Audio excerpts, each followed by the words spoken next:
लोकसभा चुनाव के नतीजों के बाद बीजेपी 2014 के बाद पहली बार बहुमत के जादुई आंकड़े 272 से पीछे रह गई है।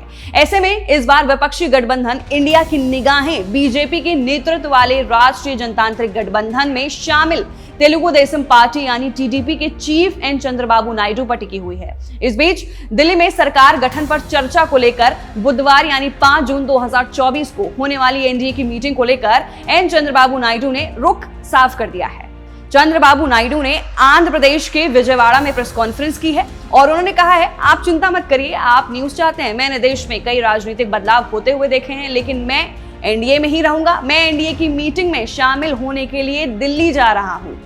उन्होंने आगे ऐड ऑन किया कि आंध्र प्रदेश विधानसभा चुनाव में जीत और लोकसभा चुनाव में टीडीपी के शानदार प्रदर्शन को लेकर मतदाताओं का धन्यवाद करते हुए कहा कि हम एनडीए में ही बने रहेंगे। एक बार जो उन्होंने कहा है आप सुनिए। No, don't bother. No. Hear me, I say. You are very loud. You want news always. I am also experienced. I have seen so many political changes in this country. We are in NDA. I am going for NDA meeting. In course of time, anything will report to you. Thank you.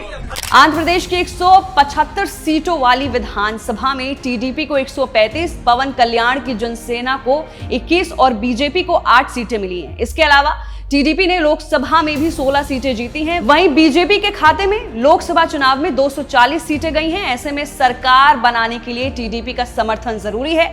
Chandrababu Naidu के रुख साफ करने से BJP को केंद्र में सरकार बनाने में आसानी भी होगी। फिलहाल के लिए क्लियर हो चुका है कि चंद्रबाबू नायडू एनडीए नहीं छोड़ेंगे और उसी में ही शामिल रहेंगे और सरकार बनाने में पूरा समर्थन देंगे।